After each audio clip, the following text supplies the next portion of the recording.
The next topic, specific force. ഒരു open ചാനലിൻ്റെ കേസിലുള്ള മൊമെൻറ്റത്തിന് പറയുന്നതാണ് will called specific force. So നിങ്ങളൊരു കാര്യം ജസ്റ്റ് ഒന്ന് ഓർത്തിരിക്കാം. ഒരു ചാനലുണ്ട്, ആ ചാനലിലൂടെ ഡിസ്ചാർജ് ക്യാപിറ്റൽ Q ആണ്, അതിൻ്റെ മീൻ വെലോസിറ്റി ക്യാപിറ്റൽ V ആണെങ്കിൽ മൊമെൻറ്റം, ആ ഒരു ചാനലിലൂടെ പോകുന്ന ഫ്ലോയുടെ momentum per unit time, momentum per unit time എന്ന് പറഞ്ഞു കഴിഞ്ഞാൽ ഇസ് ഈക്വൽ ടു WQV/G ആണ്. W മീൻസ് സ്പെസിഫിക് വെയിറ്റ് ആണ്, capital Q discharge, V mean velocity, then G acceleration due to gravity. ഇത് മൊമെൻറ്റം എന്ന് പറഞ്ഞു കഴിഞ്ഞാൽ എന്താ നിങ്ങൾ ആലോചിച്ച് നോക്കുക. ആ റിലേഷൻ്റെ ഉള്ളിൽ നിന്ന് momentum is equal to mass per second into velocity ആണ്. സോ ആ റിലേഷൻ്റെ ഉള്ളിൽ നിന്നാണ് നമുക്ക് ഈ ഒരു ഇക്വേഷൻ പോലെ കിട്ടിയേക്കുന്നത്. ഡൗട്ടുള്ളവർ ശ്രദ്ധിക്കുക, mass per second into velocity ആണ് മൊമെൻറ്റം പെർ സെക്കൻഡ് ഉദ്ദേശിക്കുന്നത്. സോ മാസ് പെർ സെക്കൻഡ് എന്ന് പറഞ്ഞാൽ എന്താ, ρQ ആണ്, ഇൻറ്റു V എന്നിട്ടു. ഇനി ഒരു ചെറിയ അറേഞ്ച്മെൻ്റ് ആണ്, അതായത്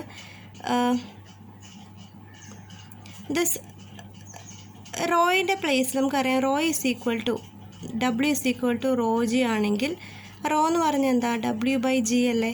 സോ റോയുടെ പ്ലേസിൽ W/G എന്ന് സബ്സ്റ്റിറ്റ്യൂട്ട് ചെയ്തു. ഇക്വേഷൻ അല്ല ഈ ഇക്വേഷൻ.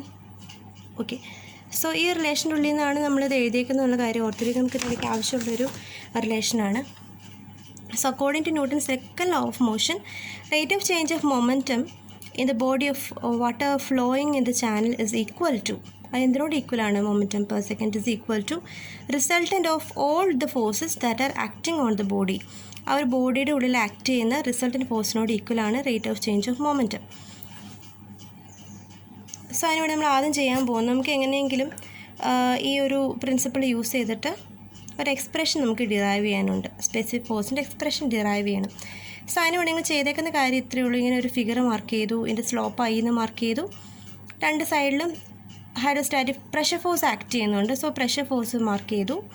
പിന്നെ വെയിറ്റ് ആക്ട് ചെയ്യുന്നത് ഡൗൺവേർഡ് ഡയറക്ഷനിലാണ്. സോ ഈ ഒരു ചാനലിൻ്റെ നോർമലായിട്ട് മാർക്ക് ചെയ്തേക്കുന്ന ആംഗിളാണ് I ആംഗിൾ.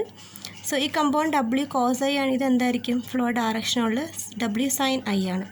പിന്നെ ഫ്രിക്ഷണൽ ഫോഴ്സ് ഈ ഡയറക്ഷനിലാണ് വാട്ടർ മൂവ് ചെയ്ത് പോകുന്നത്, താഴേക്കല്ലേ.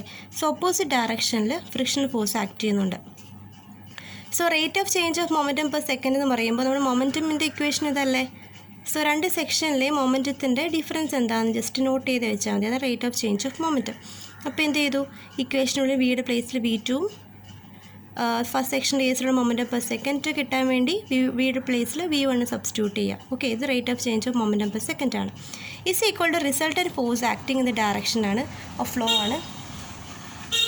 അത് ഏതൊക്കെ വരും, ഇത് കുറേ ഫോഴ്സസ് ഉണ്ടല്ലോ. സോ ഫ്ലോ ഡയറക്ഷൻ പോസിറ്റീവായിട്ട് എടുക്കുക, P1 മൈനസ് P2. പിന്നെ ഇത് ഫ്ലോ ഡയറക്ഷനിൽ സോ പ്ലസ് ആണ്. So plus W sin I. ഇത് ഓപ്പോസിറ്റ് അല്ലേ ഈ ഡയറക്ഷൻ. സോ മൈനസ് F എന്ന് മാർക്ക് ചെയ്ത് ഫ്രിക്ഷണൽ റെസിസ്റ്റൻസ് ആണ്. ഇനി ചെയ്തേക്കുന്ന കാര്യം ഇത്രേ ഉള്ളൂ. WQ എന്നുള്ള രണ്ട് കേസിലും കോമൺ ആണ്. So take out side. ഇനി ഇവർ പറഞ്ഞേക്കുന്ന കാര്യങ്ങൾ ജസ്റ്റ് ഒന്ന് വായിച്ചു നോക്കുക. നമ്മളൊരു ചെറിയൊരു ഷോർട്ട് ഹൊറിസോണ്ടൽ, വളരെ ചെറിയൊരു ലെങ്ത് എടുത്തിട്ടുള്ളത് നമുക്കത് ചെറിയൊരു ഹൊറിസോണ്ടൽ ചാനൽ പോലെ നമുക്ക് അസ്യൂം ചെയ്തെടുക്കാൻ പറ്റും അല്ലേ. സോ അങ്ങനത്തെ ഹൊറിസോണ്ടൽ ചാനൽസ് ആകുമ്പോൾ ഈ Iയുടെ വാല്യൂ 0 ആവും. കറക്റ്റ് അല്ലേ. പ്യുവർലി വെർട്ടിക്കൽ ഡയറക്ഷൻ ആയിരിക്കും വെയിറ്റ് ആക്ട് ചെയ്യാം. സൈഡ് വാല്യൂ 0 ആവുന്ന കാരണം ഈ വെയിറ്റിൻ്റെ ഈ കമ്പൗണ്ട് നമുക്ക് നെഗ്ലക്റ്റ് ചെയ്ത് കളയാം. അതുപോലെ തന്നെ ചെറിയൊരു ലെങ്ത്തിലായാലും അവിടെ ആക്ട് ചെയ്യുന്ന ഫ്രിക്ഷണൽ ഫോഴ്സും നമുക്ക് നെഗ്ലക്റ്റ് ചെയ്യാം. സോ ഇതിൻ്റെ ഉള്ളിൽ മെയിൻ ആക്ട് ചെയ്യുന്ന ഈ രണ്ട് ഫോഴ്സ് മാത്രമേ ഉള്ളൂ. ഇത് രണ്ടും നമുക്ക് നെഗ്ലക്റ്റ് ചെയ്ത് കളയുകയാണ്. ഒരു ചെറിയൊരു ലെങ്ത്ത് എടുത്തോളൂ എന്ന് പറഞ്ഞുകൊണ്ട് നെഗ്ലക്റ്റ് ചെയ്ത് കളയുകയാണ്. പിന്നെ നമുക്കറിയാം പ്രഷർ ഫോഴ്സിൻ്റെ ഇക്വേഷൻ, ഹൈഡ്രോസ്റ്റാറ്റിക് പ്രഷർ ഫോഴ്സിൻ്റെ ഇക്വേഷൻ ρg H ബാർ എന്നാണ്. റോജിയുടെ പ്ലേസിൽ നമ്മൾ എന്ത് ചെയ്തു, വെയിറ്റ് ഡെൻസിറ്റി W എന്ന് കൊടുത്തു. അങ്ങനെയാണ് WAH ബാർ അല്ലെങ്കിൽ Z ബാർ. H ബാർ അല്ലെങ്കിൽ Z ബാർ എന്ന് യൂസ് ചെയ്യാം. ഇവിടെ യൂസ് ചെയ്തേക്കുന്നത് Z എന്നുള്ള ടേമാണ് യൂസ് ചെയ്തേക്കുന്നത് കേട്ടോ. സോ ഫസ്റ്റ് സെക്ഷനിലെയും സെക്കൻഡ് സെക്ഷനിലെയും പ്രഷർ ഫോഴ്സിൻ്റെ ഇക്വേഷൻ ഡെവലപ്പ് ചെയ്ത് ജസ്റ്റ് എഴുതിയിട്ടുണ്ട്. അപ്പോൾ അതിനകത്ത് A1 A2 എന്താണെന്ന് നമുക്കറിയാം. Z1ഉം Z2ഉം എന്താണെന്നുള്ള കാര്യം നമ്മൾ നേരത്തെ പഠിച്ചിട്ടുള്ളതാണ്. എന്താണ്, വാട്ടർ സർഫസിൽ നിന്ന് സെക്ഷൻ്റെ സെൻറ്ററോട് വരെയുള്ള ഡിസ്റ്റൻസ് ആണ്. ഇനി ചെയ്തേക്കുന്ന കാര്യം ഇത്രയേ ഉള്ളൂ. നമ്മുടെ ഇക്വേഷനുള്ളിൽ V1 V2 നമുക്ക് ഇഷ്ടമല്ലല്ലോ. അപ്പോൾ നമ്മൾ എന്ത് ചെയ്യും? Q = A1 V1 Q = A2 V2 എന്നുള്ള റിലേഷൻ നമുക്കറിയാം ബൈ കണ്ടിന്യൂറ്റി ഇക്വേഷൻ. സോ ആ റിലേഷൻ്റെ ഉള്ളിൽ നിന്ന് നമ്മൾ എന്ത് ചെയ്യുക? V1ഉം V2ഉം ക്യാപിറ്റൽ Qയുടെ ടേംസിലേക്ക് ഇവിടെ കൊണ്ടുപോയി സബ്സ്റ്റിറ്റ്യൂട്ട് ചെയ്യുക. സോ ഇവിടെ V2 ഇവിടെ V1 അല്ലായിരുന്നു. സോ V2യുടെ പ്ലേസിൽ ഇതും V1ൻ്റെ പ്ലേസിൽ ജസ്റ്റ് സബ്സ്റ്റിറ്റ്യൂട്ട് ചെയ്തു. സബ്സ്റ്റിറ്റ്യൂട്ട് ചെയ്ത് കഴിഞ്ഞിട്ട് നമ്മൾ ബ്രാക്കറ്റ് അങ്ങ് ഓപ്പൺ ആക്കി കഴിഞ്ഞിട്ട് ഇവിടെ W രണ്ടും കോമൺ അല്ലേ. സോ വെയ്റ്റ് ഡെൻസിറ്റി കോമൺ ആണ്, ടേക്ക് ഔട്ട് സൈഡ്. ഇവിടെ വെയ്റ്റ് ഡെൻസിറ്റി കോമൺ ആണ്, അത് മാത്രം ടേക്ക് ഔട്ട് സൈഡ്. സോ ഈ Wയും ക്യാൻസൽ ചെയ്യും. ബാക്കി കിട്ടുന്ന എന്താണെന്നുള്ളത് നീറ്റായിട്ട് എഴുതാം. ഇനി ഇതിൻ്റെ ഉള്ളിൽ നിങ്ങൾ ശ്രദ്ധിക്കേണ്ട കാര്യം, ഈ സഫിക്സ് 1 വരുന്ന കാര്യങ്ങളെല്ലാം ഒരു സൈഡിലേക്ക് കൊണ്ടുവരിക, സഫിക്സ് 2 ഉള്ള മറ്റേ സൈഡിലേക്ക് കൊണ്ടുവന്ന് സെറ്റ് ചെയ്ത് എഴുതിയിട്ടുണ്ട്. അപ്പോൾ എല്ലാം പോസിറ്റീവ് വരുന്ന രീതിയിൽ ജസ്റ്റ് ഒന്ന് റീഅറേഞ്ച് ചെയ്ത് എഴുതി. മനസ്സിലായോ? അതായത് ഇവിടെ ഇതും ഈ പോർഷൻ ഇങ്ങോട്ടേക്ക് കൊണ്ടുവന്ന് ഈ പോർഷൻ ഇങ്ങോട്ടേക്ക് കൊണ്ടുപോകുമ്പോൾ എല്ലാം പോസിറ്റീവ് ആകും. ജസ്റ്റ് ഒന്ന് റീഅറേഞ്ച് ചെയ്ത് എഴുതി. ഇതൊരു അനലോഗസ് ഇക്വേഷനാണ്. കണ്ടോ, ഇവിടെ QGA ZA ആണ്. അത് രണ്ടും ജസ്റ്റ് അതിൻ്റെ സഫിക്സ് മാത്രമേ മാറിയിട്ടുള്ളൂ. സോ അത് അനലോഗസ് ആയിട്ടുള്ളൊരു ഇക്വേഷനാണ്.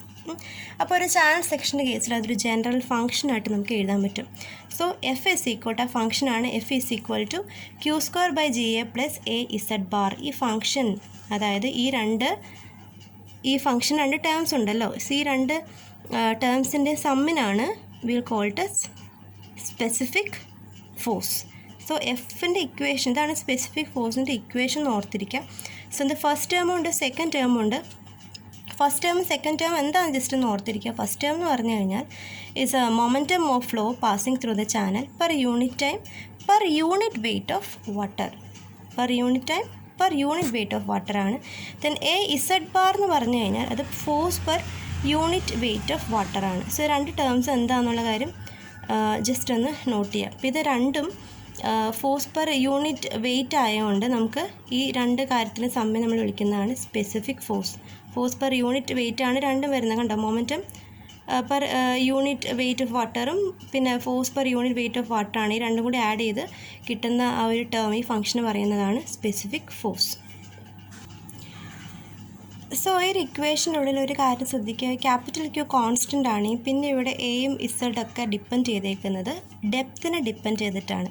സോ സ്പെസിഫിക് ഫോഴ്സ് എന്ന് പറഞ്ഞു കഴിഞ്ഞാൽ ഡെപ്തിനെ ഡിപ്പെൻഡ് ചെയ്തിട്ടുള്ളൊരു ടേമാണ് സ്പെസിഫിക് ഫോഴ്സ്. ആ കാര്യം ജസ്റ്റ് ഒന്ന് ഓർത്തിരിക്കുക. നമുക്ക് ഇനി സ്പെസിഫിക് ഫോഴ്സ് ഡയഗ്രാം വരയ്ക്കാനുണ്ട്. സോ സ്പെസിഫിക് ഫോഴ്സ് ഡയഗ്രത്തിൻ്റെ കേസിലും ഈ Y ആക്സിസിൽ ഡെപ്തും അതുപോലെ തന്നെ X ആക്സിസിൽ സ്പെസിഫിക് ഫോഴ്സ് ആണുള്ളത്. ഇവിടെ കോൺസ്റ്റൻ്റ് ആയിട്ടുള്ളത് Q ആണെന്നുള്ള കാര്യം ഓർത്തിരിക്കുക. സോ ഈ ഇക്വേഷനൊക്കെ ഡിപ്പെൻഡ് ചെയ്ത് നമ്മൾ വരയ്ക്കുമ്പോൾ ഇങ്ങനെ ജസ്റ്റ് ഒരു കർവ് ആയിരിക്കും കിട്ടുന്നത്. അപ്പോൾ സ്പെസിഫിക് എനർജി കർവിൻ്റെ കേസിൽ എങ്ങനെയായിരുന്നു? 2 ലിംസ് ഉണ്ടായിരുന്നു. അതുപോലെ തന്നെ ഇവിടെ 2 ലിംസ് ഉണ്ട്, BC ആൻഡ് AC ലിംസ് ഉണ്ട്. അതിനകത്ത് AC എന്ന് പറഞ്ഞു കഴിഞ്ഞാൽ എന്താണ്? അത് അസിംപ്റ്റോട്ടിക് ടു ഹൊറിസോണ്ടൽ ആക്സിസ് ആണ് കേട്ടോ. പിന്നെ BC എന്ന് പറഞ്ഞു കഴിഞ്ഞാൽ അത് അപ്വേർഡ് പോയിട്ട് അത് എക്സ്റ്റെൻഡ് ചെയ്യും, ഇൻഫിനിറ്റ് റൈറ്റിലേക്ക് അത് ഇൻഫിനിറ്റ് ആയിട്ട് എക്സ്റ്റെൻഡ് ചെയ്ത് പോകുന്നൊരു ലിംപാണ് ടോപ്പിലായിട്ടുള്ളത്. പിന്നെ നിങ്ങൾ ഇതിൻ്റെ ഉള്ളിൽ നോക്കുമ്പോൾ തന്നെ അറിയാം, ഒരു സ്പെസിഫിക് ഫോഴ്സ് 2 പോസിബിൾ ഡെപ്തിൽ ഒക്കർ ചെയ്യും. കണ്ടോ, ഇപ്പോൾ സപ്പോസ് ഈ ഒരു ഫോഴ്സ് സെലക്ട് ചെയ്തു, അത് ഏതൊക്കെ ഡെപ്തിൽ ഒക്കർ ചെയ്യും? ഈ ഡെപ്തിലും ഒക്കർ ചെയ്യും, ഈ ഡെപ്തിലും ഒക്കർ ചെയ്യും അല്ലേ. സോ സ്പെസിഫിക് ഫോഴ്സ് സെയിം ആയിട്ട് വരുന്ന 2 ഡെപ്തിന് പറയുന്ന പേരാണ് കോൺജുഗേറ്റ് ഡെപ്ത്സ്. പിന്നെ സ്പെസിഫിക് ഫോഴ്സ് മിനിമം ആയിട്ട് വരുന്ന ഡെപ്ത് ഏതാണ്? ക്രിട്ടിക്കൽ ഡെപ്താണ്. ഈ ഫിഗറിൽ നിന്ന് തന്നെ ക്രിട്ടിക്കൽ ഡെപ്താണ്. നമുക്കത് പ്രൂവ് ചെയ്യാനായിട്ടുള്ളതാണ്. അത് നമുക്ക് എങ്ങനെയാണെന്ന് നോക്കാം.